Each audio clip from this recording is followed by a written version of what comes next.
MS पाठचक्र कार्यक्रम मुख्य संचालिका आस्था प्रेमदा अपा एवं संलग्न समस्त कार्यकर्ता बंधु भगिनी एवं आज कार्यक्रम जो मैंने प्रत्यक्ष रूप से अंशग्रहण करलू स्वप्नापा अति मार्मिक कंठरे जी आमको ध्यान प्रार्थना शुणुते पांडव भाई कंठर सृजन जी चमत्कार संगीत परिवेशन करते माँ ममतापा एवं समस्त भाई भौणी माने जो माने ये कार्यक्रम सहित दीर्घ दिन धरी यात्रा करुछंती समस्त करुणामयी माँ करुणा भिक्षा करुछि एवं आमे समस्ते जानू जे सृजन होछि आनंद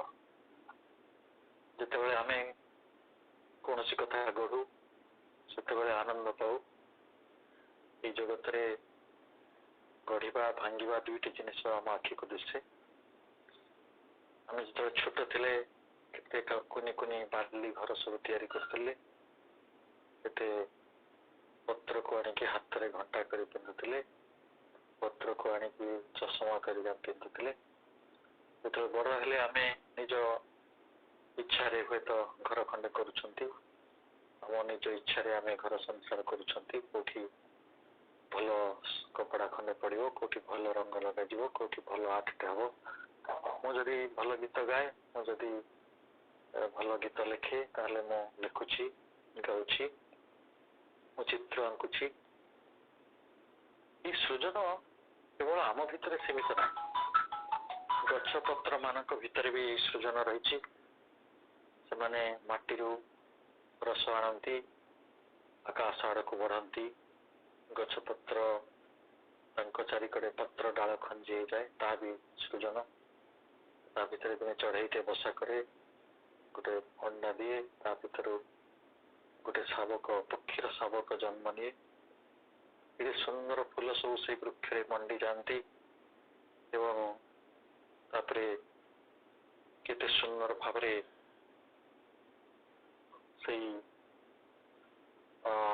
वृक्ष दिने फूल फल हुए से फल को आम आनंद ग्रहण करूँ से फल भीतर गोटे मंजी आसे से मंजी पुणी माटी पड़े आउ गोटे वृक्षर सृजन हुए अर्थात ये विश्व जागतिक विश्व जो विश्वटी आमको दिशुची जहाँ दृश्यमान जहाँ आखिरे आम देखुचु कि गोटे सृजन लीला ही लगी बहुत किसी भांगी हो जाऊँ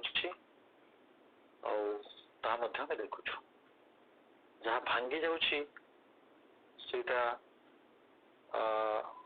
परम प्रभुंकर एक अनंत लीला भितर आसे मन करंतु जड़े मनुष्यंकर देहांत हो गला सी पंच भूत लीन हो गले पुणी वायु हो गले पुणी पाप पुणी पानी हो गले पुणी अग्नि हो गले पृथ्वी तत्व हो गले पुणी ता भीतर पुणी अनंत सृजन से लीला चलुछि आज रास्ता रे आसिला बेले भावुଥିଲି आज आम जो पेट्रोल सब व्यवहार करूँ एगुड़िक हजार हजार वर्ष तले संगठित होता भूमिकंप जनित एक ध्वंसलीलार परिणति आज जो कोयला आम व्यवहार करुछु जो कोयलार हीरा तैयारी होछि से कोयला गुड़िक बहुत विराट विराट जंगल माटी तल को अनेक वर्ष तले भूकंप जो चली जाइथिला समुद्र जगार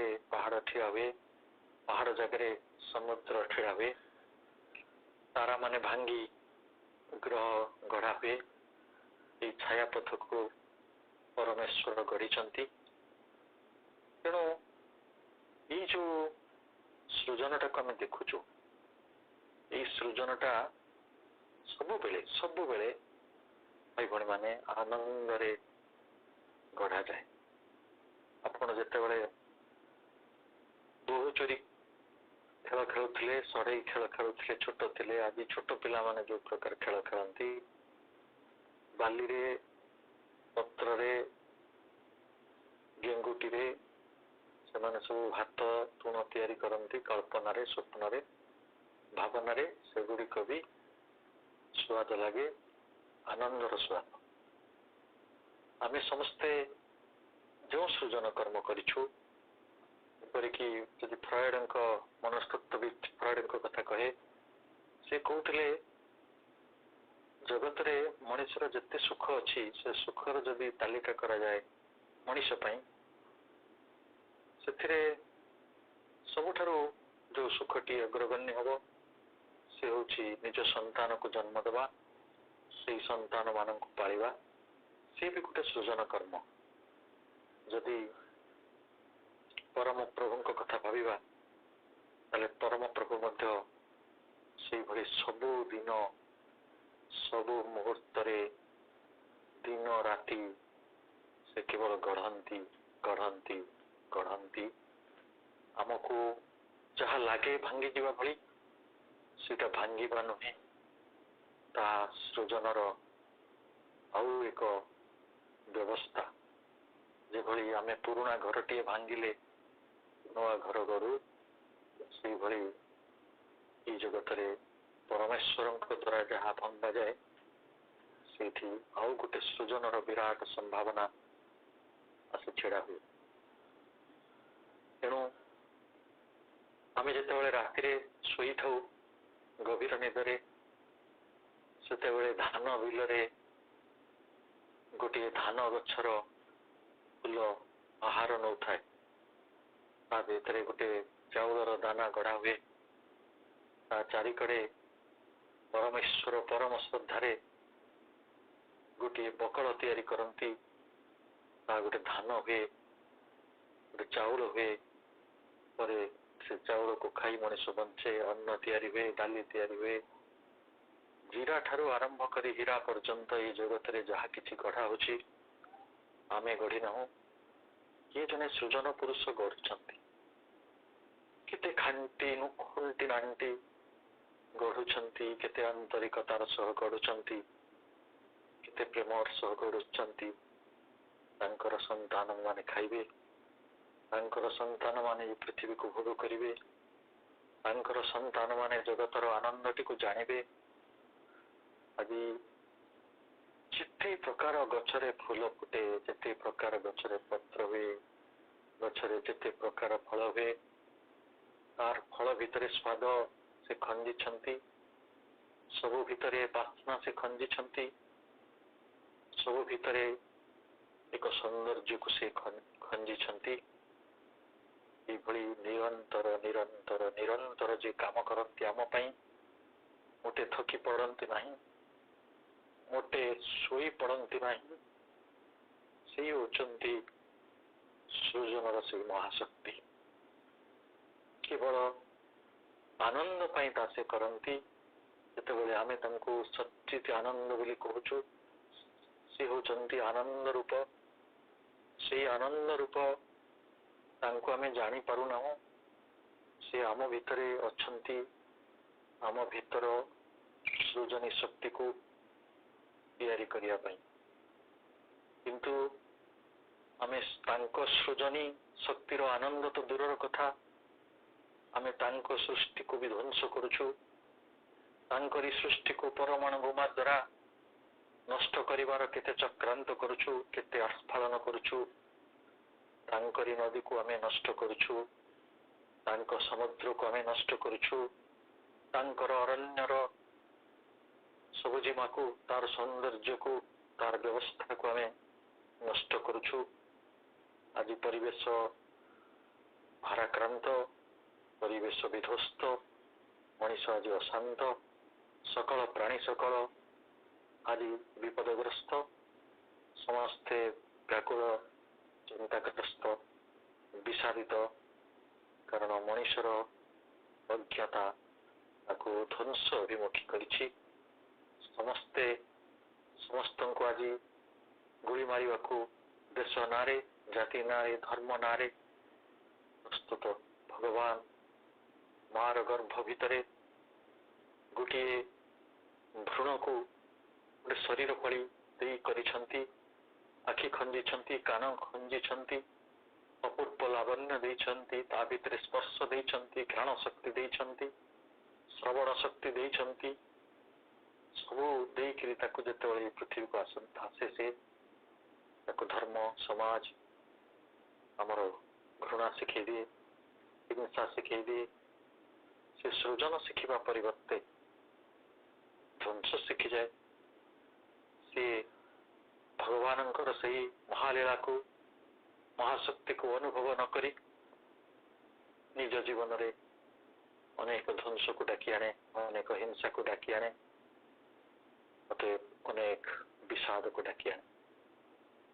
ଆଜି ମଣିଷ ଗୋଟିଏ ଚିନ୍ତା କରୁଛି, ଗୋଟିଏ ଚିତ୍କାର କରୁଛି, ଗୋଟିଏ ଅଭିଯୋଗ କରୁଛି, ମୁଁ ସୁଖୀ ନୁହେଁ, ମୋ ଚାରିକଡେ ବିଷାଦ, ମୋ ଚାରିକଡେ ଦୁଃଖ, ମୋ ଚାରିକଡେ ହତାଶା, ମୋ ଚାରିକଡେ ନିରାଶା, ମୋ ଚାରିକଡେ ମରିଚିକା, ମୋର କିଛି ଆଶା ନାହିଁ, ମୋର କିଛି ସ୍ୱପ୍ନ ନାହିଁ। ଏଇଭଳି ଯୋଉମାନେ ଚିନ୍ତା କରନ୍ତି, ଏଭଳି ମଣିଷ ମାନଙ୍କର ସଂଖ୍ୟା ଏ ପୃଥିବୀରେ କିଛି କମ୍ ନୁହେଁ। ସେଇ ସବୁ ମଣିଷ ମାନେ ନିଶ୍ଚିତ ଭାବରେ ସୃଜନର ମଣିଷ ନୁହନ୍ତି ଏବଂ ଭଗବାନଙ୍କର ସୃଜନକୁ ସେମାନେ ଅନୁଭବ କରିନାହାନ୍ତି। ଯଦି ଥରେ ତାଙ୍କ ଭଗବାନଙ୍କର, ପରମ ପ୍ରଭୁଙ୍କର, କରୁଣାମୟୀ ମାଙ୍କର ତାଙ୍କୁ ସ୍ପର୍ଶ ହୁଏ, ସେମାନେ ଯଦି ଚେତନାର ପଥରେ ପଥିକ ହୁଅନ୍ତି, ମାଙ୍କର ଆଲୋକରେ ଆଲୋକିତ ହୁଅନ୍ତି, ମାଙ୍କର ଶିକ୍ଷା ଓ ତାଙ୍କ ବ୍ୟକ୍ତିତ୍ୱରେ ପ୍ରଭାବିତ ହୁଅନ୍ତି, ତାହେଲେ ଭଲ ରୂପେ ସେ ବୁଝିପାରିବେ ଏଇ ଜଗତରେ ଗୋଟେ କ୍ୟାକ୍ଟସ୍ ଗଛରେ, ଗୋଟେ ନାଗଫେଣୀ କଣ୍ଟା ଭିତରେ ମଧ୍ୟ ଈଶ୍ୱର ସୌନ୍ଦର୍ଯ୍ୟ ଖଞ୍ଜିଛନ୍ତି।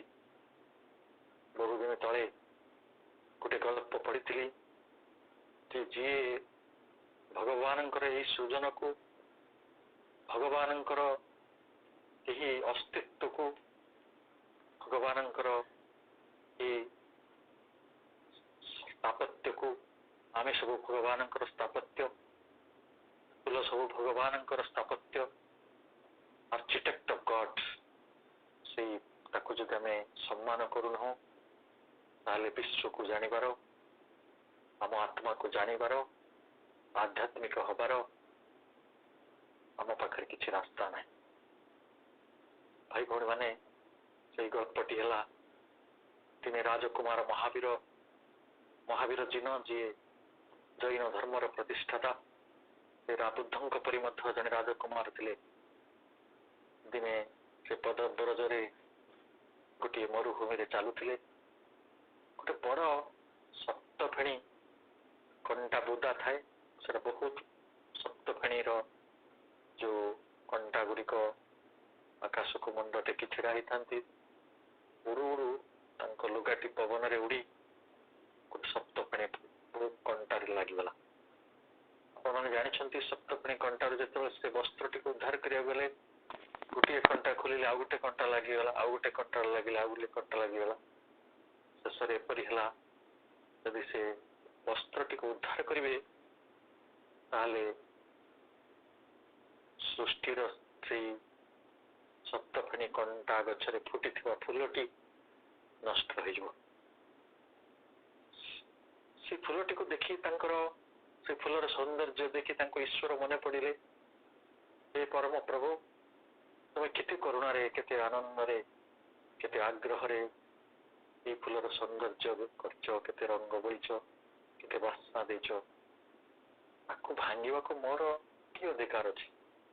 ତେଣୁ ସେ ବସ୍ତ୍ରଟିକୁ ସେଇଠି ଛାଡିଦେଲେ। ଆପଣ ମାନେ ଜାଣନ୍ତି, ମହାବୀର ଜିନ ବସ୍ତ୍ର ପିନ୍ଧୁ ନଥିଲେ, ନିର୍ବସ୍ତ୍ର ରହୁଥିଲେ, ଦିଗମ୍ବର ରହୁଥିଲେ। କହିଲେ, ଏଇ ଦିଗ ଗୁଡିକ, ଆକାଶ ହଉଛି ମୋର ବସ୍ତ୍ର। ଦିଗମ୍ବରର ଅର୍ଥ ତାହାଇ, ଦିଗ ଯାହାର ଅମ୍ବର। ଭଗବାନଙ୍କୁ ସ୍ୱୀକାର କରିବାର ଅର୍ଥ ହଉଛି ଏହିପରି, ଭଗବାନଙ୍କୁ ଜାଣିବାର ଅର୍ଥବତ୍ତା ଏହିପରି ଯେ ଯେଉଁ ଈଶ୍ୱର ତାଙ୍କ ସୃଜନୀ ଶକ୍ତି ବଳରେ ଗୋଟେ ନାଗଫେଣୀ ଗଛର କଣ୍ଟାର ଫୁଲଟିଏ ଗଢିଛନ୍ତି, ତାକୁ ନଷ୍ଟ କରିବାର ମଧ୍ୟ ଅଧିକାର ମଣିଷର ନାହିଁ। କିନ୍ତୁ ଯେଉଁମାନେ ଜାଣନ୍ତି ନାହିଁ, ଅଜ୍ଞାନୀ, ଯେଉଁମାନେ ଅହଙ୍କାରୀ, ସେମାନେ ସବୁ କିଛି ଭାଙ୍ଗି ରୁଜି ଭାରି ଖୁସି ହୁଅନ୍ତି। এই ଜଗତରେ ମଣିଷ ଥିଲେ, ଆଜି ବି ଅଛନ୍ତି। ଜଣେ ଜଣକୁ ହତ୍ୟା କରିଦିଏ ନିଷ୍ଠୁର ଭାବରେ, ଜଣେ ଜଣକୁ ଜଳେଇ ଦିଏ, ଜଣେ ଜଣକୁ ଅସ୍ତ୍ରରେ ଆଘାତ କରେ। ସେଇ ସବୁ ମଣିଷ ମାନଙ୍କ କଥା ଭାବିଲେ, ସେମାନଙ୍କ ଧ୍ୱଂସାତ୍ମକ ମନୋବୃତ୍ତିକୁ ଭାବିଲେ ବେଳେବେଳେ ଲାଗେ ସତେ ପରମେଶ୍ୱର ତାଙ୍କ ଭିତରେ ଆତ୍ମା ହିଁ ଅଛନ୍ତି। ସେଇ ସୃଜନର ପ୍ରଭୁ ସେମାନଙ୍କ ଭିତରେ ଅଛନ୍ତି, ଯିଏ ଘାସ ଗଛକୁ ଏତେ କରୁଣାରେ ଗଢିଛନ୍ତି, ଯେ କାକର ଦେଇ ତାକୁ ସିକ୍ତ କରନ୍ତି କାଳେ ସେ ପାଣି ପାଇବ ନାହିଁ ବୋଲି, ଯିଏ ପିମ୍ପୁଡିର ଅଧାରଟିଏ ତିଆରି କରନ୍ତି, ଉଇଟିଏ କଣ ଖାଇବ ତାକୁ ଚିନ୍ତା କରନ୍ତି, ଯିଏ ଚଢେଇ ମାନେ କଣ ଖାଇବେ ତାକୁ ଚିନ୍ତା କରନ୍ତି, ଯିଏ ଜଗତର ସବୁ ମଣିଷ, ସବୁ ପ୍ରାଣୀ, ସବୁ ବୃକ୍ଷଲତାର, ସବୁ ଗ୍ରହ ନକ୍ଷତ୍ରର ଦାୟିତ୍ୱ ନେଇଛନ୍ତି, ସେଇଭଳି ଅନନ୍ତ ମହାଶକ୍ତିର ମହାପ୍ରଭୁଙ୍କର ଏଇ ମହାନ ଲୀଳା ଭିତରେ ଏଇ ସବୁ ଧ୍ୱଂସ କେଉଁଠୁ ଆସେ, କେଉଁ ଶକ୍ତି ଏଭଳି ଅପକର୍ମ ପାଇଁ ତାଙ୍କୁ ପ୍ରକୃତରେ ପ୍ରେରଣା ଦିଏ ମୁଁ ଜାଣିନାହିଁ। କିନ୍ତୁ ସେଇ ଅହମିକା ଏମିତି କଣ ବହୁ ଲୋକଙ୍କ ଭିତରେ କେମିତି କଣ ଗୋଟିଏ ପରମ୍ପରା ଭାବରେ ଗଢି ଆସିଛି। ମା ଯେତେବେଳେ ଏଇ ଜଗତକୁ ଆସିଲେ, ସେଇ ଅପୂର୍ବା ମହାସରସ୍ୱତୀ ତାଙ୍କର ମହାନ କରୁଣା ବଳରେ ମଣିଷକୁ ସେଇ ପ୍ରେମର ଶିକ୍ଷା ଦେବାକୁ ଚାହିଁଥିଲେ। ପ୍ରେମ ହେଉଛି ସୃଜନର ଧର୍ମ, ପ୍ରେମ ହେଉଛି ଆନନ୍ଦର ଧର୍ମ। ତେଣୁ ଆମେ ଆଘାତ କରିବା ନାହିଁ, ଆମେ ନଷ୍ଟ କରିବା ନାହିଁ, ଆମେ ଭାଙ୍ଗି ରୁଜି ଦେବା ନାହିଁ, ନିଜକୁ ନୁହେଁ କି ଅନ୍ୟକୁ ନୁହେଁ, ଆମେ କାହାକୁ ଅପମାନ କରିବା ନାହିଁ। ଆମେ କେବଳ ସ୍ନେହ କରିବା, ସାନ୍ତ୍ୱନା ଦେବା, ସହଯୋଗ କରିବା, ବୁଝିବା, ଜାଣିବା, ଭଲ ପାଇବା। ଏଇ ଯୋଉ ଆଧ୍ୟାତ୍ମିକ ସତ୍ୟରେ ସେ ଆମକୁ ବିଭୂଷିତ କଲେ, ଆମକୁ ମୁକୁଟ ମଣ୍ଡିତ କଲେ, ସେଇଭଳି ବିରାଟ ଚେତନାଟି ବାସ୍ତବରେ କଣ? ଆମକୁ ସବୁବେଳେ କୁହାଯାଉଛି, ଶ୍ରୀ ଅରବିନ୍ଦ ବାରମ୍ବାର କହୁଛନ୍ତି ଯେ ଆମେ ଆମର ବ୍ୟକ୍ତି ଚେତନା ଛାଡି ବିଶ୍ୱ ଚେତନାକୁ ଚାଲିଯାଉ। ମୁଁ ବି ଅନେକ ଥର ଆପଣମାନଙ୍କୁ ସେଇ କଥା ଏହି ପାଠଚକ୍ରରେ ଏବଂ ଅନ୍ୟାନ୍ୟ ପାଠଚକ୍ର ମାନଙ୍କରେ କହିଛି। ଶ୍ରୀ ଅରବିନ୍ଦଙ୍କର ସେଇ ମହାଶିକ୍ଷାର କଥା। ଆମେ ବ୍ୟକ୍ତି ଚେତନାକୁ ଛାଡି ଗୋଟେ ବିଶ୍ୱ ଚେତନାକୁ ଚାଲିଯାଉ। ସେ ବିଶ୍ୱ ଚେତନାଟି ବାସ୍ତବିକ କଣ? କାରଣ ବିଶ୍ୱ ଚେତନା ହେଉଛି ସୃଜନାତ୍ମକ। କାରଣ ସେଇଟା ଯୋଉଟା ଭାଙ୍ଗିଯାଏ ସେ ପୁଣି ଗଢି ହେଇଯାଏ। ସେ ଗଢିବା ପାଇଁ ଭାଙ୍ଗନ୍ତି, କିନ୍ତୁ ଆମେ ଭାଙ୍ଗିବା ପାଇଁ ଭାଙ୍ଗୁ।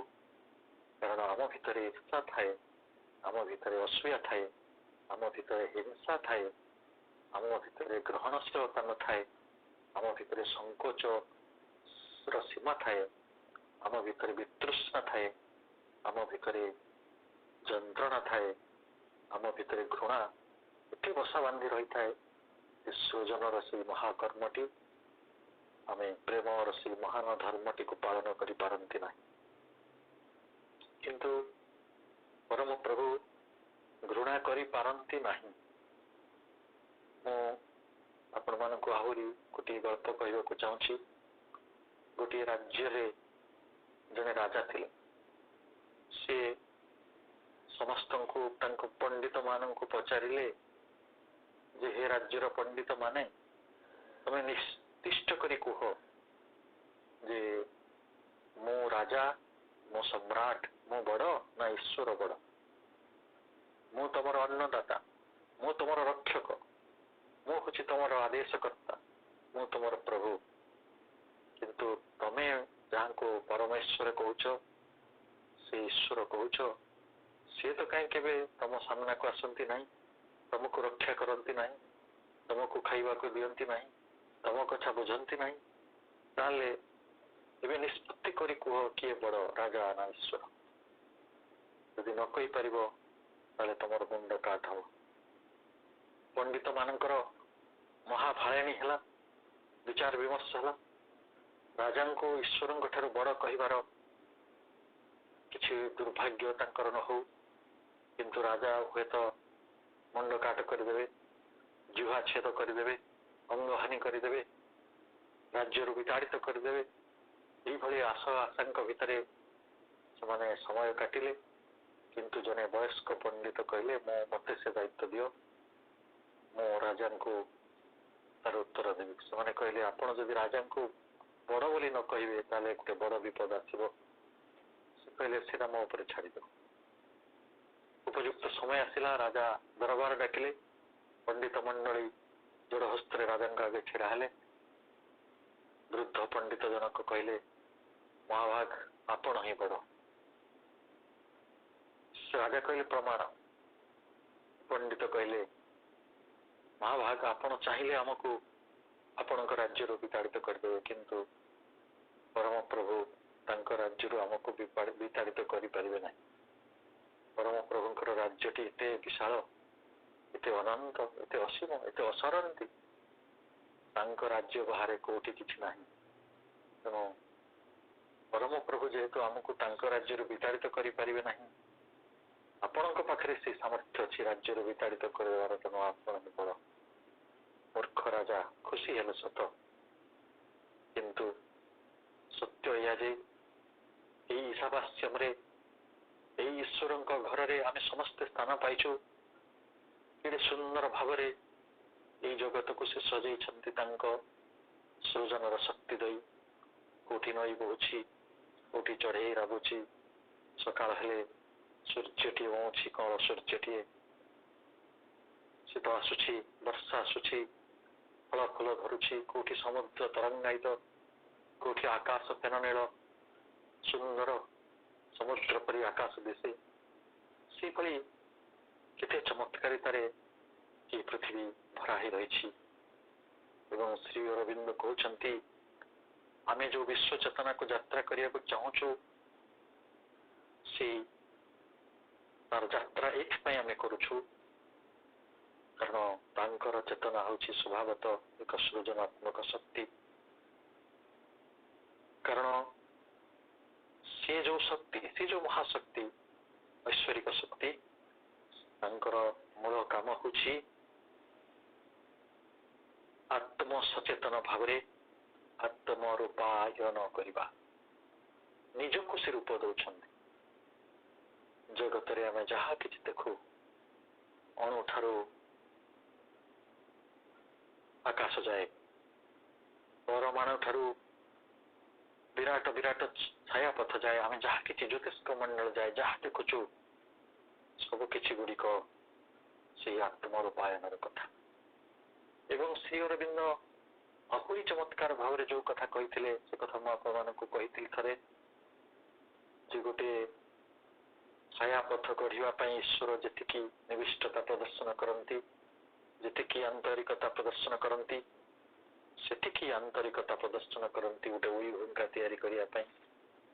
ଗୋଟେ ତିମି କି ହାତୀ ଗଢ଼ିବାକୁ ସେ ଯେତିକି ସ୍ନେହଶୀଳ, ଗୋଟେ ପିମ୍ପୁଡ଼ି ଗଢ଼ିବାକୁ ମଧ୍ୟ ସେ ସେତିକି ସ୍ନେହଶୀଳ। ତେଣୁ ତାଙ୍କର ଅନନ୍ତ ରୂପର ବିଚିତ୍ରତା ତାଙ୍କ ଭିତରେ ରହିଛି। ଏବଂ ସେଇ ଯୋଉ ଅନନ୍ତ ରୂପ ଗଢ଼ିବାରେ ତାଙ୍କର ସାମର୍ଥ୍ୟ, ଆପଣ ଭାବନ୍ତୁ, ଏଇ ଜଗତରେ ଯେତେ ମଣିଷ ଥିଲେ, ଯେତେ ମଣିଷ ଅଛନ୍ତି, ଆଗକୁ ଯେତେ ମଣିଷ ଆସିବେ, କାହାରି ଆଖି ସମାନ ନୁହେଁ, କାହାରି କଣ୍ଠସ୍ୱର ସମାନ ନୁହେଁ, କାହାରି ପାଦଚିହ୍ନ ସମାନ ନୁହେଁ, କାହାରି ଶରୀରର ଅବୟବ ଗୁଡ଼ିକର ଆକାର ପରିମାଣ ସମାନ ନୁହେଁ। କିନ୍ତୁ କେତେ ଅନନ୍ତ ବୈଚିତ୍ର୍ୟରେ ପତ୍ର ସବୁ ଗଢ଼ା ହୁଅନ୍ତି। କେତେ ଗୋଟେ ଗଛ ଯାଇ ଦେଖନ୍ତୁ, ଗୋଟେ ଗଛର ଗୋଟିଏ ପତ୍ର ଆଉ ଗୋଟେ ପତ୍ର ଠାରୁ କେତେ ଅଲଗା ପ୍ରକାରରେ କେତେ ଭିନ୍ନତା ରହିଛି। ଏଇ ଯୋଉ ବୈଚିତ୍ର୍ୟ, ଏଇ ଯୋଉ ଭେରିଏସନ, ଏଇ ରୂପର ଅନନ୍ତ ବିଚିତ୍ରତାକୁ ମଧ୍ୟ ତାଙ୍କ ସୃଜନ ଶକ୍ତିର ମହାନତା କୁହାଯିବ।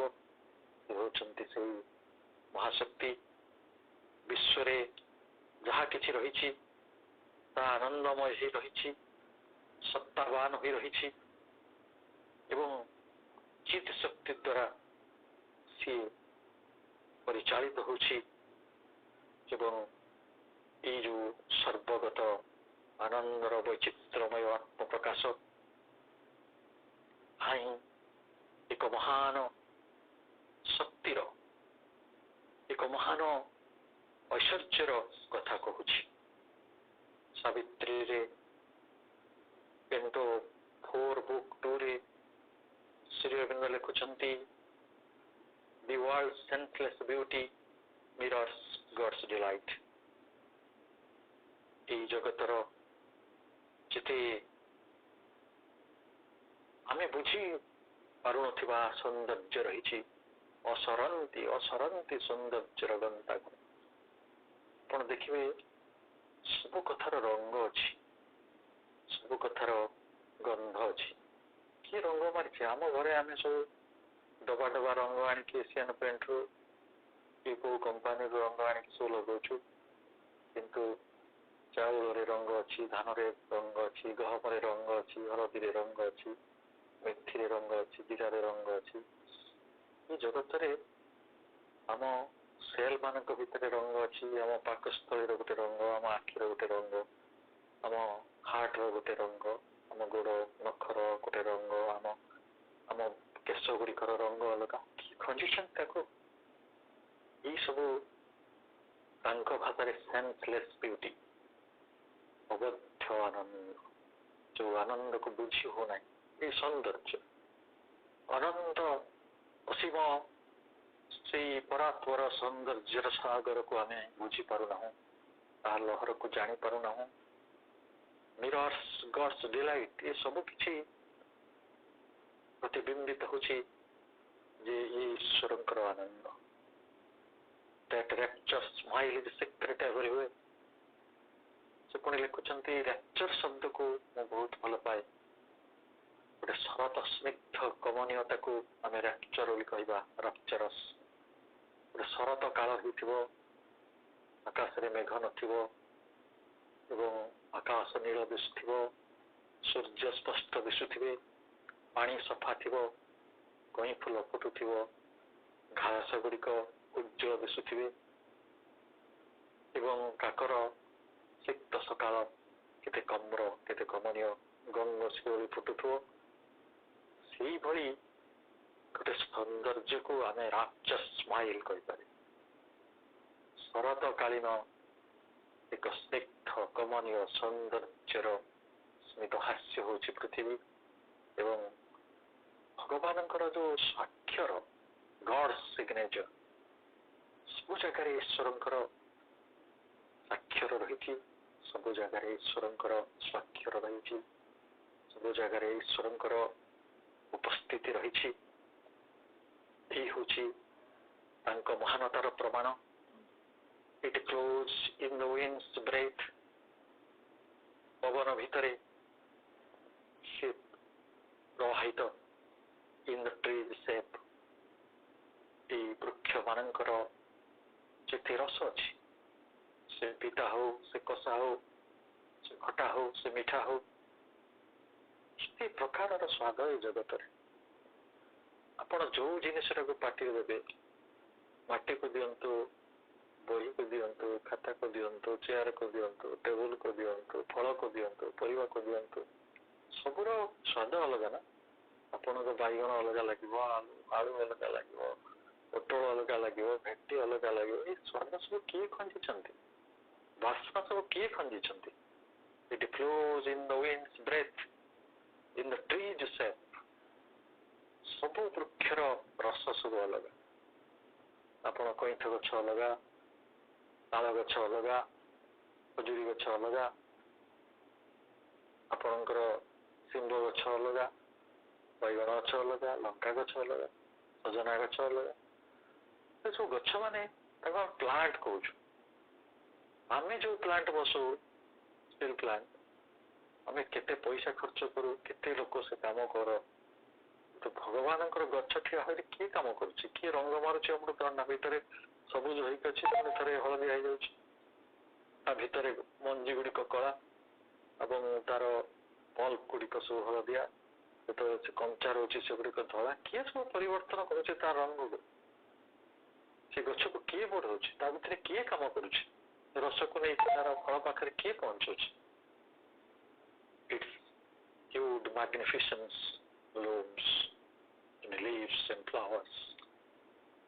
ତାଙ୍କର ବର୍ଣ୍ଣାଢ୍ୟ ମହିମା କେବଳ ବ୍ଲୁମ୍ ହୁଏ, କେବଳ ହିଁ ପ୍ରସ୍ଫୁଟିତ ହୁଏ।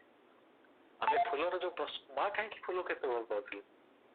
ମା ଏଇଥିପାଇଁ ଭଲ ପାଉଥିଲେ, ସେ କହୁଥିଲେ ଏଇ ଫୁଲ ଗୁଡିକ ହଉଛନ୍ତି ଗଡ୍ ସ୍ମାଇଲ୍, ଭଗବାନଙ୍କର ହସ। ଆମେ ତ ଭଗବାନଙ୍କର ହସ ଦେଖିନୁ। କୃଷ୍ଣ ତ ଆମ ସହରରେ ନଥିଲେ, ଶ୍ରୀ ଅରବିନ୍ଦ ଆମ ସହରରେ ହୁଏତ ଥିବା, ଆମ ଭିତରେ କେହି ହୁଏତ ଥିବେ ଯୋଉମାନେ ଶ୍ରୀ ଅରବିନ୍ଦ ଦେଖିଥିବେ, ମତେ କାହିଁ ଲାଗୁନି 1950 ବହୁତ ଦୂର ହେଲାଣି, 100 ବର୍ଷର ବୁଢା ଲୋକ ହୁଏତ ଦେଖିଥିବେ। କିନ୍ତୁ ଆମ ଭିତରେ ସେଇ ହସଟି କୋଉଠୁ ଆସିବ? ଭଗବାନଙ୍କର ହସ that blooms in leaves and flowers, ପତ୍ର ମାନଙ୍କରେ ଦିଶେ ଆଉ ଫୁଲ ମାନଙ୍କରେ ଦିଶେ। ଏଇଟା ତାଙ୍କ ସ୍ଥାପତ୍ୟ, ତାଙ୍କରି ଐଶ୍ୱର୍ଯ୍ୟ। ତେଣୁ ଆମେ ଭଲ ଭାବରେ ବୁଝିଯାଉ ଯେ ଏଇ ଜଗତ ହେଲା ଆନନ୍ଦର ମହାସାଗରର ଏକ ତରଙ୍ଗର ଛିଟା। ଆଉ ଏଇ ଜଗତରେ ଏତେ ଦୁଃଖ, ଏତେ ଅବସାଦ, ଏତେ ବିଷାଦ ତାହେଲେ କୋଉଠୁ ଆସିଲା? ଆସିଲା ଯେହେତୁ ଭଗବାନଙ୍କର ସେଇ ମହାଶକ୍ତିର ଯୋଉ ସୃଜନ ଲୀଳା ରହିଛି, ସେଇ ସୃଜନକୁ ବୁଝି ନ ପାରିବା କାରଣରୁ ତାଙ୍କ ଆତ୍ମରୂପାୟନକୁ, ତାଙ୍କର ଆତ୍ମପ୍ରକାଶକୁ, ତାଙ୍କର ସୃଜନାତ୍ମକ ଶକ୍ତିକୁ, ତାଙ୍କର ସତ୍ତାବାନ ଶକ୍ତିକୁ, ତାଙ୍କର ଚିତ୍ ସମ୍ପନ୍ନତାକୁ, ତାଙ୍କର ଆନନ୍ଦର ଆନନ୍ଦ ସିକ୍ତତାକୁ ଆମର ବୁଝି ନ ପାରିବାର ଏକ ସାମର୍ଥ୍ୟ କାରଣ। ଆଧ୍ୟାତ୍ମିକ ପଥ ହେଲା ଅସାମର୍ଥ୍ୟର ସେଇ ସୀମାକୁ ଭାଙ୍ଗିଦେବା। ଆମେ ଗଢ଼ିଥିବା ଅସାମର୍ଥ୍ୟର ସେଇ ପଞ୍ଜୁରୀର ଦୁଆର ଖୋଲି, ସେଇ ପଞ୍ଜୁରୀର କାନ୍ଥ ଭାଙ୍ଗି ଯେଉଁଦିନ ଆମେ ମହାକାଶକୁ ଦେଖିବା, ବିଶ୍ୱକୁ ଦେଖିବା, ଅନନ୍ତ ଆକାଶର କୋଟି କୋଟି ତାରାଙ୍କୁ ଦେଖି ଖୁସି ହେବା, ସେଦିନ ହୁଏତ ମଣିଷ ସେଇ ପରମ ପ୍ରଭୁଙ୍କର ମହାଲୀଳାର ମହାରହସ୍ୟର ସନ୍ଧାନ କରିପାରିବ, ତାଙ୍କ ମହାନନ୍ଦର ଦିନେ ଭାଗିଦାର ହେବ। ଆମ ସମସ୍ତଙ୍କର ପ୍ରିୟ ଚିତ୍ତ ଭାଇ ଗୋଟେ ରାଜକୁମାର ଗୋଟେ ବହି ଅନୁବାଦ କରି ଲେଖିଛନ୍ତି। ଯଦି ଆପଣ କେବେ ସେ ବହିଟି ପାଇବେ, ପଢିବେ। ଛୋଟିଆ ବହିଟିଏ। ଗୋଟେ ଛୋଟ ପିଲା ଯାଇକି ଗୋଟେ ଧନୀ ଲୋକକୁ ପଚାରୁଛି, ତମେ କେମିତି ଆନନ୍ଦ ପାଉଛ? ସେ ଧନୀ ଲୋକଟି କହୁଛି, ମୁଁ ବାକ୍ସରେ ଗୋଟେ ଟଙ୍କା ରଖିଛି, ଆଉ ସେ ଟଙ୍କାକୁ ସକାଳୁ ଉଠି ଗଣେ। ସେ ପଚାରୁଛି, ତମେ ଟଙ୍କା କାହିଁକି ଗଣୁଛ? ନା, ଟଙ୍କା ଗଣିଲେ ମତେ ଆନନ୍ଦ ମିଳେ।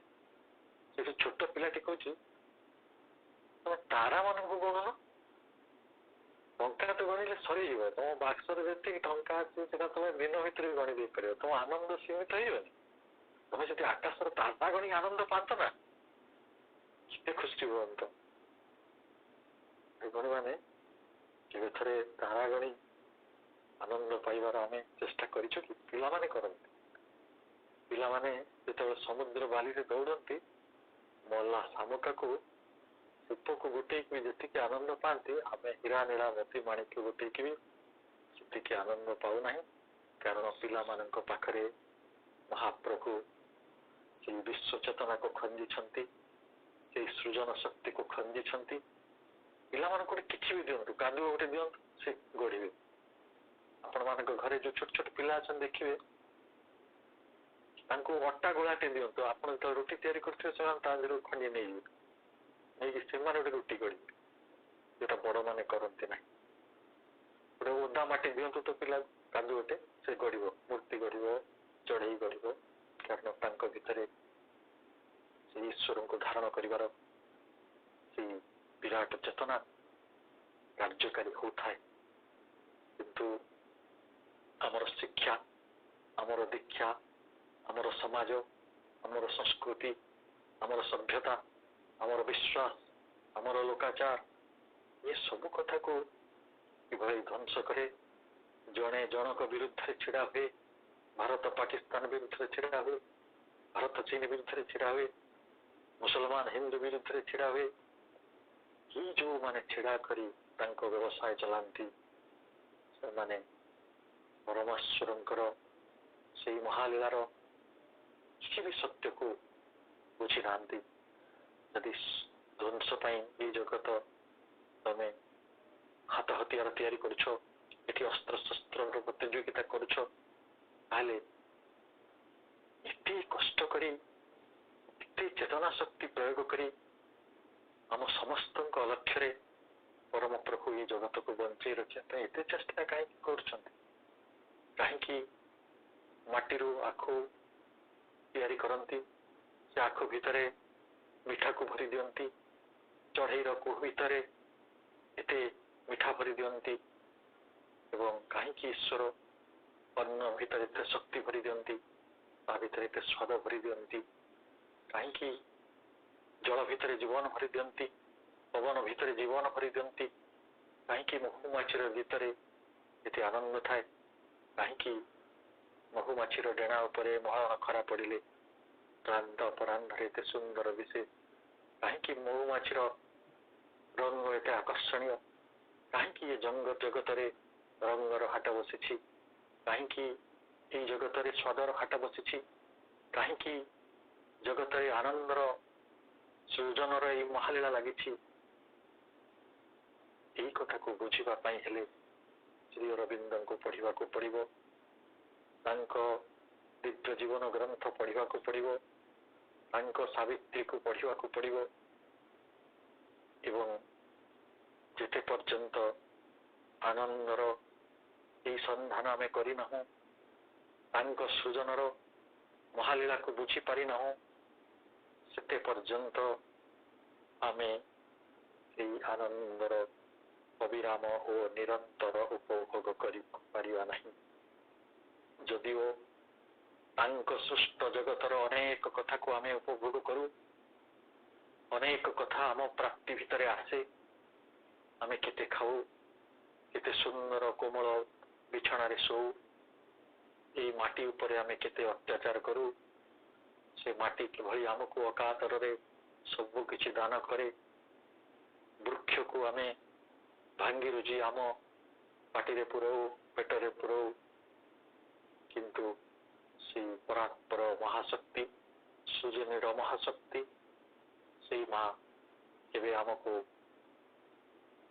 केबे निष्ठुर होती नहीं केबे अनुदार होती नहीं केबे ध्वंसर लीला भितर आमको नियंती नहीं जदि भी आमको लगे आम ध्वंसर प्रक्रिया भितर को जाऊँ मृत्यु भितर को जाऊँ जंत्रणा भितर को जाऊँ पुणी थे से आमको से माटी तोड़ी आनती पुणी थे से आमको शून्य आकाश तोड़ी आनती आमको तोड़ी आने गोटे वृक्ष डाल दरकार पड़े ना किसी कारण दरकार पड़े ना अकारण से आमको तोड़ी आनती कौठू तोड़ी आनती कौटी आम बंचा कौटी आम बढ़ा मातृगर्भर अंधार से तैयारी करती मातृगर्भर अंधार भितर आम किपरि खाइबा बंचिबा ताको भी से पढ़ती तैयारी भावती चिंता करती से परी गढ़ी से परी किभली मातृ जठर से अंधार भितर आसी आम प्रकाश देखा सूर्य देखा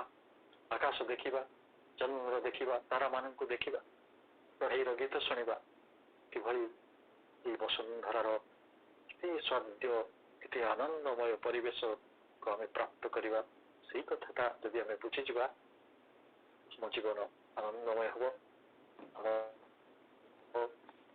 ये सृजन भितर केवल आनंद अच्छी ये सृजन भितर ईर्षा नहीं असूया नहीं ये सृजन भितर घृणा नहीं विद्वेष नहीं ये सृजन भितर केवल आनंद ही आनंद ये सृजन भितर केवल प्रेम ही प्रेम जदि आम से महाशक्तिर से महालीला बुझीपारू विश्व सृष्टिर जावतीय पदार्थ विद्यमानता को बुझीपारू विश्वर जावतीय पदार्थ आनंदर विद्यमानता को बुझीपारू विश्वर सकल पदार्थ स्वरूप को आम बुझीपारू विश्वर सकल पदार्थ स्वधर्म को लाभ करने को आम समर्थ हो ताहले विश्वर जो रूप समाहार रही ବିଶ୍ୱର ଏହି ରୂପ ସମାହାର ଭିତରେ ସିଏ ଯେ ବିଚ୍ଛୁରିତ ହୋଇ ରହିଛନ୍ତି, ତାଙ୍କର ଚେତନା ଯେ ପରିବ୍ୟାପ୍ତ ହୋଇ ରହିଛି, ସବୁ କିଛିକୁ ଧାରଣ କରୁଛି, ତାହେଲେ ଆମେ ସେଇ ତାଙ୍କର ସୃଜନାତ୍ମକ ଶକ୍ତିର, ତାଙ୍କର ପରମ ପ୍ରେମର ସନ୍ଧାନ ପାଇଯିବା। ସେଦିନ ଆମେ ନିଶ୍ଚୟ ଜାଣିପାରିବା ଯେ ଭଗବାନଙ୍କ ବିନା ଆମେ ଗୋଟିଏ ମୁହୂର୍ତ୍ତ ମଧ୍ୟ ବଞ୍ଚିପାରିବା ନାହିଁ। ତାଙ୍କ ସ୍ନେହ ବିନା, ତାଙ୍କ ପ୍ରେମ ବିନା ମୁହୂର୍ତ୍ତେ ବି ବଞ୍ଚିପାରିବା ନାହିଁ। ତେଣୁ ଭାଇ ଭଉଣୀମାନେ, ଆମ ସମସ୍ତଙ୍କ ପାଇଁ ସେ ହେଉଛନ୍ତି ଆଧାର, ଆମ ସମସ୍ତଙ୍କ ପାଇଁ ସେ ହେଉଛନ୍ତି ଉପାଦାନ। ସେ ନିଜେ ଆଧାର, ସେ ନିଜେ ଉପାଦାନ, ସେ ନିଜେ ନିଜକୁ ଗଢ଼ିଛନ୍ତି। ଆତ୍ମସମ୍ଭୂତିର କ୍ଷମତା କେବଳ ତାଙ୍କର ଅଛି। ତେଣୁ ସେ ଶିବ, ସେ ଅଜନ୍ମ, ସେ ଅନାଦି ଏବଂ ସେଇ ମହାଶକ୍ତି କେତେ ପ୍ରେମରେ ଆମକୁ ଗଢ଼ିଛନ୍ତି, କେତେ କଥା ଆମ ଶରୀର ଭିତରେ ଖଞ୍ଜିଛନ୍ତି। ଗୋଟେ ପରମାଣୁ ଭିତରେ କେତେ କଥା ଖଞ୍ଜିଛନ୍ତି। ଆମେ ଦେଖିପାରୁନଥିବା ଅରୂପ ଭିତରେ କେତେ ରୂପ ଖଞ୍ଜିଛନ୍ତି, କେତେ ରୂପ ଭିତରେ କେତେ ଅରୂପକୁ ଖଞ୍ଜିଛନ୍ତି, କେତେ ଆକାଶ ଖଞ୍ଜିଛନ୍ତି ଆମ ଭିତରେ। ଏ ସବୁ କଥାକୁ ବୁଝିବା ହେଉଛି ସେଇ ମହାଶକ୍ତିର ସୃଜନର ମହାଲୀଳାଟିକୁ ବୁଝିବା। ତେଣୁ ଯେତେବେଳେ ଆମେ ତାଙ୍କ ସୃଜନ ଶକ୍ତିର ସନ୍ଧାନ ପାଇବା, ସେଦିନ ଆମେ ପ୍ରେମମୟ ହେବା, ଆନନ୍ଦମୟ ହେବା, ମାଙ୍କ ପଥରେ ଚାଲିବା, ମାଙ୍କ ଭଳି ସମସ୍ତଙ୍କୁ ଭଲ ପାଇବା, ଆମେ ଐଶ୍ୱର୍ଯ୍ୟ ହୋଇ ଉଠିବା, ଦିବ୍ୟ ହୋଇ ଉଠିବା। ତେଣୁ ଏଇଭଳି ଏକ ସଂକଳ୍ପ ସହିତ, ଏଇଭଳି ଏକ ପବିତ୍ର ଆସ୍ପୃହା ସହିତ ମାଙ୍କ ଚରଣରେ କୋଟି କୋଟି ପ୍ରଣିପାତ ପୂର୍ବକ ଯେ ଆମକୁ ଏଇଭଳି ବାଣୀ ଦେଇଛନ୍ତି, ଏଇଭଳି ସୁନ୍ଦରତା ଦେଇଛନ୍ତି, ଆମେ ଶୁଣିପାରୁଛୁ, ଆମେ ବୁଝିପାରୁଛୁ। ଆମେ ଏକ ମୂର୍ତ୍ତିମାନ ବିଗ୍ରହ, ତାଙ୍କର ପରମ କରୁଣାର ଆମେ ହେଉଛୁ ପରିପ୍ରକାଶ, ତାଙ୍କ ସୃଜନର ଆମେ ଅଭିବ୍ୟକ୍ତି, ଆମେ ତାଙ୍କରି ସ୍ଥାପତ୍ୟ। ଏସବୁ କଥା ପାଇଁ ମାଙ୍କ ନିକଟରେ କୃତଜ୍ଞତା ପ୍ରକାଶ ପୂର୍ବକ ଆଜିର ଆଲୋଚନାକୁ ଏଠି ରଖୁଛି। ସମସ୍ତଙ୍କ ପାଇଁ ମାଙ୍କର କରୁଣା ଭିକ୍ଷା କରୁଛି।